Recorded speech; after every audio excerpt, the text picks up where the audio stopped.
comme vous voulez jewe byose n'amahoro.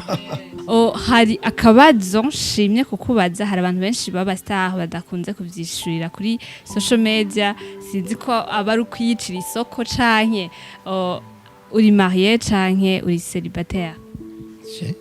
Ivyo tumaje ntavyishura cyari jenyene single kurongora, single fiançailles, single umubebe. Kubera iki indirimbo zawe zose zitambika canke waraciyumviriye canke vyakuja muko nyene? Sinovuga yuko indirimbo ziwanje zose zitambika, kwanza kera hose nakunda n'indirimbo zitambika. Bashobora kwibaza ngo ivyo ntekera avuga nibiki, reka uducishirizeho gatonye, sivyo? La chance est ma chanson, avec elle nous dansons. La chance est la moisson. Hari amaterme mukoresha mu ndirimbo zawe atamenyerewe n'abantu benshi. Jiwe. Gorogota rijiwe. Hari amaterme mukoresha. Fite kutumikia Mungu every day. Biracha. Ukisha kufa hautapata rekipere.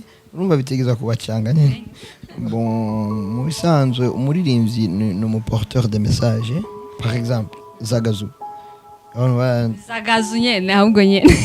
Zagazu gisiguri. Kweri kwiyumviriye ahubwo Prince Mushindi. Iyo ndirimbo nayikoze na Prince Mushindi hamwe na God.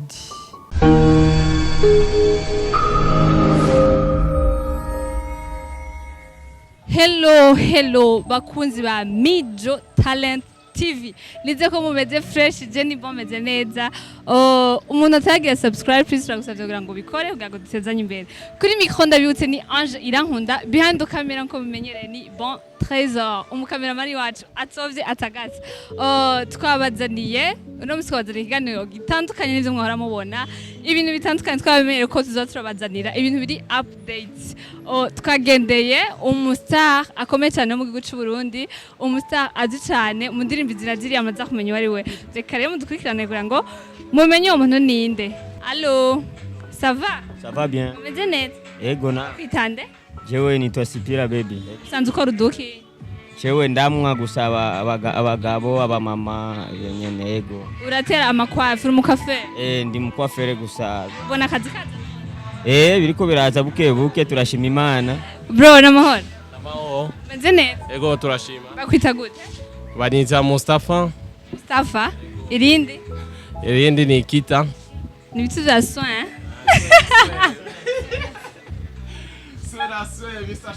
Mr. Shamba uramukunda? Ndamukunda cyane ndamukunda ri. Ndamukunda donc ni mu artiste. Amajuni wabakwenu. Ya. Kora ibiki ko mbona hari ama activité menshi ngaho? Activité service nyinshi donc je nkora service y'ukogosha. Kumwa abagore abadame les hommes OK. Les hommes. Ikirundi kiramuroka muramubabarira. Umeze neza ari? Eko maendeleo ni bon. Maendeleo iko fresh, tunayashukuru Mungu. Bakwita gute na? Iko ni neza Alexandra. Alexandra, umwana wa Alexi canke Alexandre? Oya nanu ngari munga. Nanu? Oya. Bagashimye uko nyene. Bagashimye uko nyene. Nawe usanze ukora ibiki ngaha? Jewe ndoza abantu mu mutwe, hanyuma ngaca ndabasiga scrub mu maso, ngaca ndabahanagura nkabaha amafresher nke. Akamaro k'ivyo byose nakaye? Akamaro. Kubasiga gituma ndabasiga ni kubera bave ngaha nyene basa neza. Bavuge ko bavuye muri salon muri tefila. Impamvu rero tuje ngaha tuje kuraba umufrere wacu canke umukunzi wacu abantu bakunda cyane ari we Prince. Nize ko ari wenyene salon ngaha. Ego ni wenyene ari ngaha canke yatuye? Oya ni wenyene. Twari tuzi ko tumusanga ngaha ariko si hari, dusanze atari hari. Sinzi ko mwamuzi aho yagiye. Yagiye kuri studio.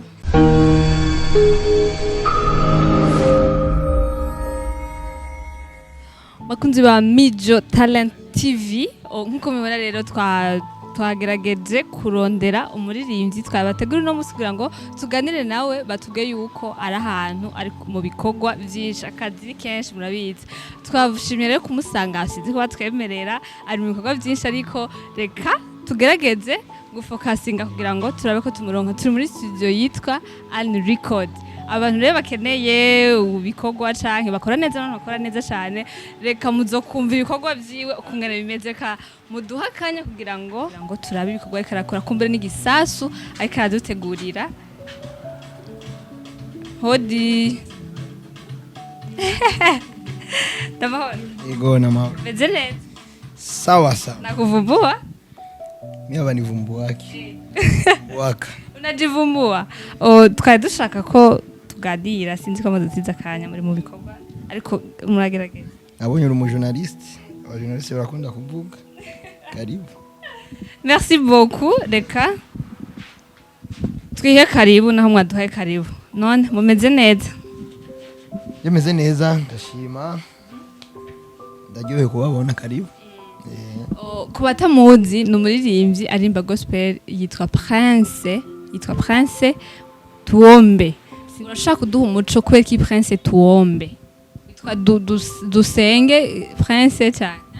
Byari kugenda uko peut-être ndibaza nari kuba ndi mu Burundi. Mugabo bivanye n'ama circonstances zaho twavukiye, ibibazo byari bihari. Twisanzwe dufite amazina y'Igiswahili. Reka tukwatire tukite dusenge basi ntiduhindure kanini. Comme vous voulez, jewe byose n'amahoro. Dusenge Prince. Go cyane. Umva gasore. Ahubwo nca ngenda guhinduza akaranga muntu yanjye. Guhindura izina sikintu coroshe my friend. Ubisaba ibintu birebire, ivyabona abavyeyi bakavyemera, sinzi ko bavyeyi si kibazo mugabo bisaba ibintu byinshi cyane, ama principe menshi cyane kugira babihindure. Naragerageje nkishika nga mu Burundi ko toyahindura ku madokima yacu, amadosiye yo kwishuri n'ibindi byose byaranse. Navuga izina ni izina, Imana irazi kubera iki. Tuombe uko nyene. Tuombe n'ubundi ni kimwe urugusenga nyane sivyo? Kandi ikiryoshye cyane kuko kwisi yose nta wundi muntu wosanga afite iryo zina mu Giswahili. Sauf Jenya.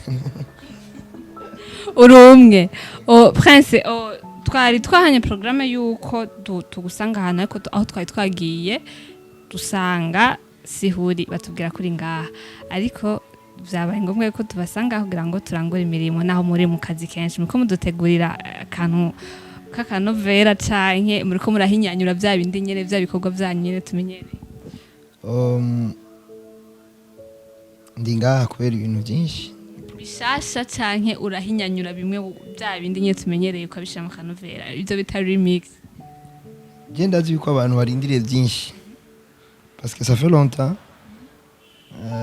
ku mpamvu itamvuye ko ya santé asa nuri calme cyane mu bikorwa, mbwa ndiko ndabipanga neza kugira ntangure neza igikorwa cyane cyane by'uburirimbyi. Mugabo hajya mwaje kundondera mwambutse naho nkorera indi mirimo. Murabona neza yuko ari umuntu aticara aguma akora byaba mu buryo bw'umubiri canke mu buryo bw'impemu hose aguma yatwati. Kubera iki wahisemo gukora akazi? Donc ni salon igwawe canke ndazi? Ya salon igwanje. Urazi kubikora nawe canke ubahajya nk'umujera? Nibindi byinshi nkora. Yego. Muri makuru mukozi. Yego. Umukozi w'Imana kandi uri no mukozi. Arondera ikashi. Ubona bizaho? Urumva hose no kugerageza uko bimeze kose turashimira Imana kuko tubayeho kubera ibyo bikorwa twama turiko turakora kandi tubayeho neza. Yego. Umuhezagira. Hari akabazo nshimye kukubaza. Hari abantu benshi baba star badakunze kuvyishurira kuri social media, sinzi ko abari kwiyicira isoko canke uri marié canke uri célibataire. Ibyo tumaje ntavyishura. None si identity wanje ni sans. Oya sindi marié. Cyari umuselibateri. Yego. Umuselibateri nta mwana ufise? Umwana navyaye cyane. Umwana wavyaye mu maraso. Kuko zone terme zo mwiste hajya. Abatipe usanga baravyaye, sivyo? Baravyaye ariko ahaguma avuga ngo ndi celiba. Okay, numupapa mu bundi buryo. Je nta mwana buramo. Acari jenyene single kurongora single fiançailles single umubebe byose tubifashwa n'Imana. Ushaka gupanga ukavuga ati Imana araba ungenze uko ushaka, ariko nugupanga Imana nayo igahezagira. Uri mu migambi canke ntavyo riyumvira? navuga gute, ndavyiyumvira ndabipanga ndavyumvira ko uko biri kose, gusa gico nzi gusa saha Imana ntiragira. yego nihagera zoba ari automatique. Okay, reka twije muri kandi zobatumira cyane gose ubona tutari. Reka twije muri carrière musicale yawe. Kubera iki indirimbo zawe zose zitambika canke waraciyumviriye canke vyakuja muko nyene? Sinovuga yuko indirimbo ziwanje zose zitambika. Kwanza kera hose nakunda n'indirimbo zitambika, gusa je nkishika mu Burundi niyo manke ya mbere nasanze iri mu Burundi. Indirimbo zitambika n'ingene bazikora zikogwa neza hamwe zo uko navyumviraga jewe cyangwa ko narizwe cyangwa ko nabimenyere mu bindi bihugu. Ndakora muri uwo mudiho sanga rero abantu benshi barawukunze gose kuva kera nkitangura ngaha mu Burundi. C'était en 2006 natanguye ngaha mu Burundi mugabo ukarere iwanje ifise histoire ndende. Gusa ngaha mu Burundi c'était en 2006. Sanga rero izo style yego barazikura mugabo uya buryo je ndabumenyereye mwose cyane. Rero wasanga ngiye ndi bantumye ahantu nkakora abantu bakabishima bakabikunda bakavuga on a vu la différence, bakaryoherwa ya différence batawe. Mugabo ntibisigura yuko je ntakora izindi style, ahubwo contraire je ndafise amastyle menshi, reggae, slow, sinzi, R&B. Iyo prefera cyane hamwe ego zose urazikunda, ariko hari iyo prefera cyane gusumba iyindi uri kuri stage uvuga uti aha vraiment ndazi yuko nza gushika kure cyane? Kenshi jewe ngize style 7 rumba afrobeat abantu barashika muri mood. Mugabo mu mastyle je nkunda cyane nk'ubu ngiye dirimba direct ntipanze ni African style. Amastyle yo muri Africa ndayakunda cyane. Ego bashobora kwibaza ngo ivyo binekera avuga nibiki, reka uducishirize ko gatonye sivyo ico bita capella mu rundi rurimi, uducishirize ko gatoya style africain.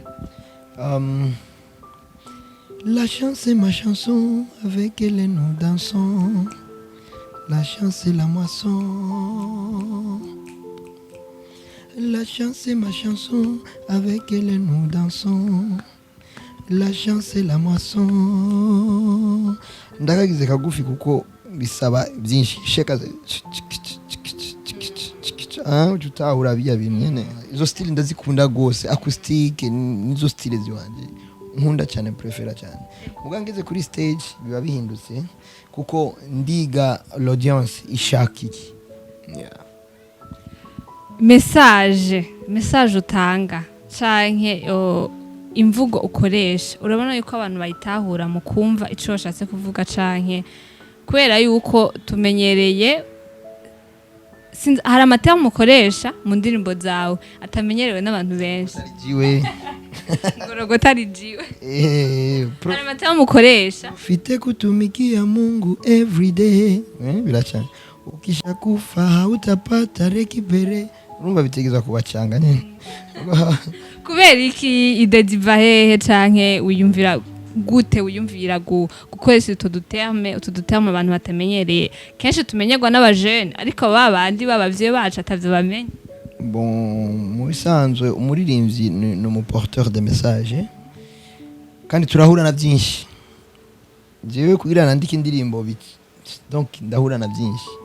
Hari igihe ndabirabisha amaso ibiko birarengana mu barabara igasohoka mu indirimbo canke indoto canke mu pasteur ariko arasigura ikintu kikankorako, donc biza mu buryo bwinshi. Gusa jewe sinkunda kuririmba indirimbo yose ndayiheze muziga terme tumenyereye ndarondera ikintu abantu batamenyereye cyangwa icyo batazi ni ikihe kugira ndakizane hama kibahezagire mugabo osi bambaza ibibazo byinshi byinshi ndabikora par exemple zagazu zagazu nyene ahubwo nyene zagazu gisiguri zagazu nicaye ndiko ndiyumvira kera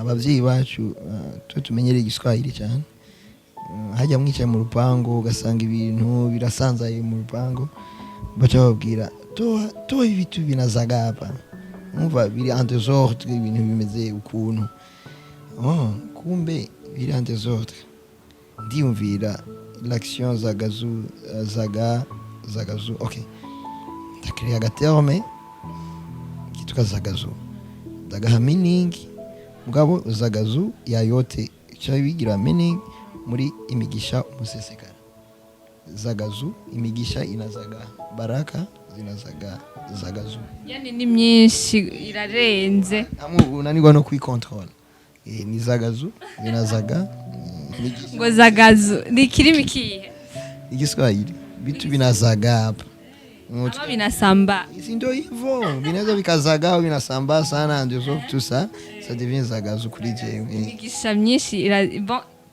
irarenze gona niyo mpamvu rero abantu benshi bambaza ibibazo kuri iyo taho dushishize ko ku ndirimbo zagazu wayirimbanye n'umuririmbyi kwari kwiyumviriye ahubwo Prince Mushindi iyo ndirimbo nayikoze na Prince Mushindi hamwe na God muri SMS yari muri SMS kera ubu ari muri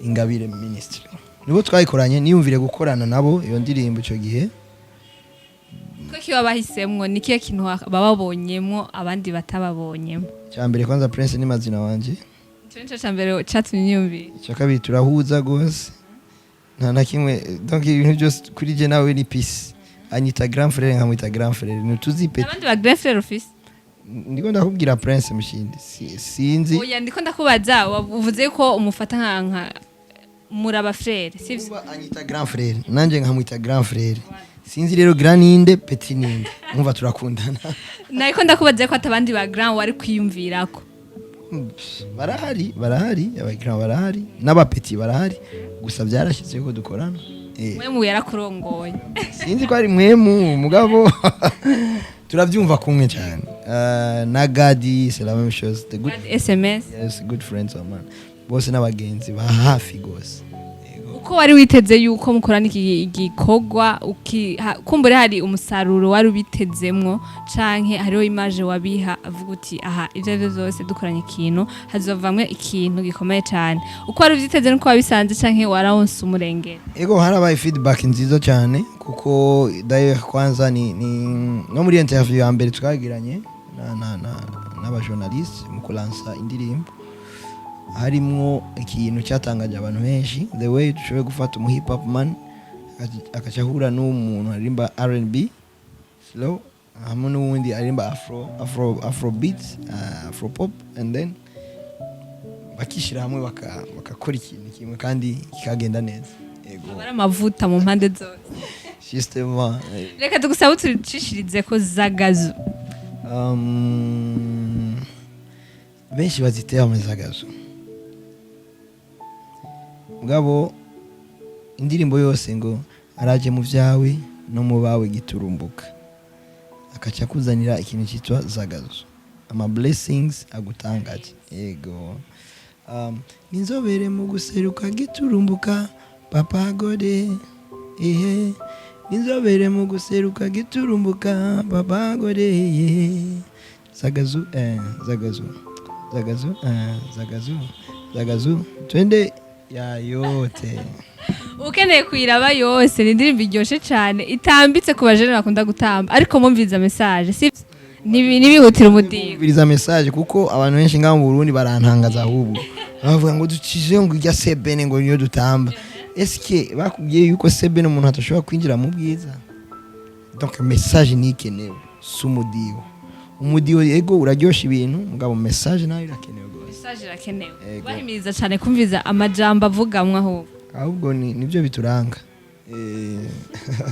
YouTube channel yiwe ni Prince Tuombe urashaka kuja kuri YouTube kugira ngo urabe ibikorwa vyiwe unamushigikire sivyo subscribe share commentaire ikintu wabonye kitagenze neza nta nyambo itabura gahonze ukimwandikira muri commentaire urasoma ama commentaire Yego ndayasoma cyane kugira ngo akosore nimwe mu boss bacu reka tukubaze akabazo gasa n'akanyuma witeze iki canke nike kintu ushaka guhindura canke kongeramo mu muziki wo mu Burundi jewe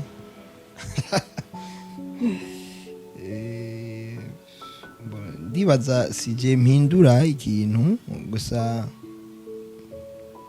wifuza ko cohindura ndaterera nk'abandi artists mugabo ni kubera ntugira development ya byose gusa mfite ama projet atari make vraiment ari muri objectif yo gufasha umuziki kugira utera imbere no gufasha abandi na cyane cyane mu mutima wanje ndakunda gutera intege abandi bantu kugira umuziki no kugira ibikorwa ibindi bikwinjiriza kashi kugira ubeho neza kuko atamahera nta gikorwa cy'Imana evangelisation igenda n'amahera alors ndabahimiriza cyane cyane ndabatera intege kugira bakora ibindi bikorwa je mbonye umuririmbyi ari umuririmbyi agakora n'ibindi bikorwa ndaryoherwa gose ahubwo ndonke ko nakaryo kubwira abandi artists ubonye uwundi mu artist yagize un projet supporting iterereko donc uyitabire nawe kugira tuduge twese tubeho bien ego mbega Prince Tuombe wo mu kazi kote musical na Prince Tuombe wo mu buzima busanzwe n'abantu babiri batandukanye canke no bategeza gutandukana kuko aha muziki musanze yo it's like turaterana blague turakora byose bijyanye n'umuziki ubwo ndi ku kazi abakozi nabo baratinya bagize amakosa ndabakankamira nkanabakubita uraja mu buryo bw'umubiri oyajya nta mwemu hari abavuga ngo ndashira agakiza hasi ndagatora mu nyuma kuba mu mwemu bidufasha kugira kameme ibintu bitware mu buryo bwiza cyane mugabo kuba strict mu kazi birakenewe gose yego urumva n'abantu babiri batandukanye cyane gose ariko niko bikwiye kumera kugira ngo akazi kagende neza ntitugomba kuba mu mwuka turi mu kazi twuzuzwa turi mu kazi baratwiyo vuko akazi kaba akazi k'umubiri gusa mwemu yaradufasha kugira tubikore neza urasenga kugira ngo ibintu bigende neza naho uri mu cyane cyane ni hehe hantu umaze kugira intege nke uri mu mubiri hamwe ukavuga ati ukibuka gutabaza Yesu ati noneho rero ndamenje peut-être nkiri umwana nkiri umubebe urazi ijambo ry'Imana riravuga ngo nkiri umwana Paulo navuga nakora ibintu nk'abana maze gukura osi ndatahura ibyo nkora nkakora nk'umuhaje waratahuye warakuye justement ukiri umwana rero byarashitse nkiri umwana hoho nari umuguruguru arenze umuguruguru arenze apana bya blague carrière de carrière je nagwana na papa nkiri umwana wagwana na papa reka je papa je ntiyankubita inkoni oya n'uyo munsi wa dekonye uvuga uti aha vraiment namenje nibuka nkiri umupeti nariba cyane